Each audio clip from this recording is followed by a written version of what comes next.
আমি fried rice করে দেখো, সাদা তেল নিয়েছি, গাজর, বিনস, মটরশুঁটি আর এই যে কাজু কিশমিশ আর গোটা গরম মশলা, তেজপাতা।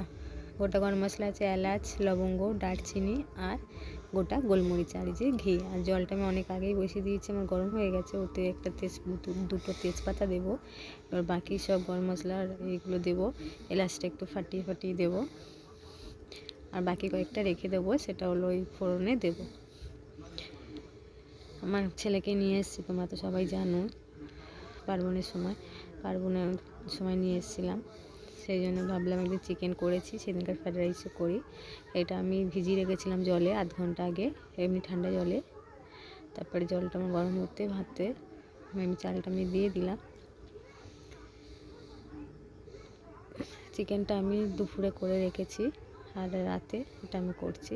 পাশে একটা কড়াই বসিয়ে দিয়েছি, তাতে আমি কাজু কিশমিশটা একটু হালকা করে ভেজে নেব আগে, তারপর বাকি সবজিগুলো ভেজে নেব।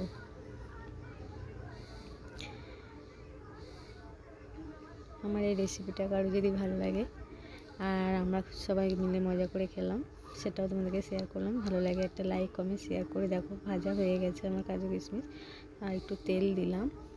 দেওয়ার পর তোমরা সব এগুলো ঘিতেও ভাজতে পারো, তো আমি সাদা তেলেই ভাজলাম, কারণ ঘিটা দিয়ে যদি আমি সমস্ত কিছু করি প্রচণ্ড রিচ হয়ে যাবে। এমনি চিকেনও করা আছে রাতে বেলা, তো অত রিচ আমরা বাচ্চা খাবে, ওই জন্য সবটা আমি ঘিতে করলাম না, শুধু ভাতটা ঘিতেই করবো হালকা অল্প করে।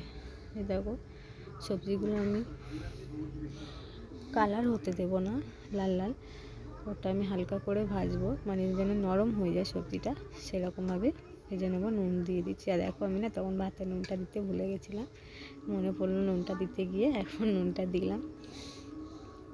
আমার এরকম রান্না করতে করতে না আমি ভুলে যাই। এই দেখো হয়ে গেছে, হয়নি সরি। এখন একটু ভালো করে নুন দেওয়ার পর ভালো করে একটু নেড়ে 5 মিনিটের মতো ঢাকা দিয়ে দেবো। আমার এই ভিডিওটা যদি তোমাদের ভালো লাগে একটা লাইক কমেন্ট আর শেয়ার করবে, ঠিক আছে? আর যারা এখনও পর্যন্ত আমার চ্যানেলটাকে সাবস্ক্রাইব করোনি, প্লিজ সাবস্ক্রাইব করে নিও, তাহলে পরের ভিডিও পেতে তোমাদের অনেক অনেক সুবিধা হবে। আর আমি গুছিয়ে ঠিক করে কথা বলতে পারি না। এই দেখো ভাতটা আমার হয়ে গেছে, আমি সেই ছিদ্র গামলাগুলো আছে না, ওগুলোর সাথে ঝাড়িয়ে দেখো আমার হয়ে গেছে। কালারটা ঠিকই আছে, কিন্তু সব সবজিগুলো একদম নরম হয়ে গেছে। এবার আমি সেই কাজু কিশমিশটা ওতে দিয়ে দেবো, দিয়ে দিলাম। এবার ভাতটা আমি দেবো, একটু চিনি দেবো, চিনি দিলেও চিনি না দিলে ভালো টেস্ট আসবে না, চিনিটা দিলে একটু টেস্ট হবে। আর খুব একটু মিষ্টি মিষ্টি করবো না, ভাতটা হালকা হালকা মিষ্টি হবে, ওই জন্য আমি 1.5 চামচ মতো চিনি দিলাম। এবারে দেখো হয়ে গেছে, দেখো কালারটা দেখছো ঠিকই আছে, শুধু একটু নরম হয়ে গেছে। এই যে ভাতটা আমি একবারে দেবো না, একবারে দিলে মেশাতে পারবো না, আস্তে আস্তে এটা মিশিয়ে নিয়ে তারপর ওটা দেবো। এই রেসিপিটা আমি একজনের দেখেছি, দেখে উনিও এরকম একদম সিম্পলভাবেই করেছে, বেশি কিছু রিচ করেনি। আর ফ্রাইড রাইস এরকম করেই করে, খুব একটা রিচ করে না। তবে মনে হয় সবজিগুলো অনেকে ঘি দিয়ে ভাজে, আমি সবজিগুলো সাদা তেল দিয়ে ভাজলাম।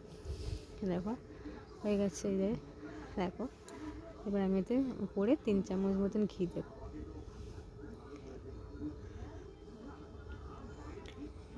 প্রায় আমার কমপ্লিট হয়ে গেছে, আর একটু ঘিটা দিয়ে একটু সামান্য একটুখানি চাপা দিয়ে দেবো, 2-3 মিনিটের মতন দিয়ে নামিয়ে নেবো, রেডি হয়ে যাবে।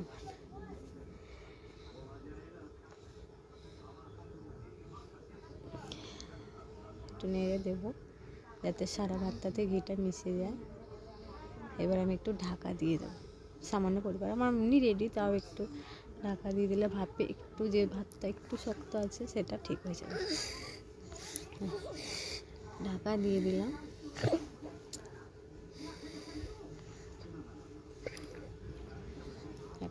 কমপ্লিট আমার ফ্রাইড রাইস। আমাদের এই রান্নাটা কেমন লাগলো আমাদেরকে একটা কমেন্ট করে জানাবে, আর লাইক শেয়ার তো অবশ্যই করবে, ঠিক আছে?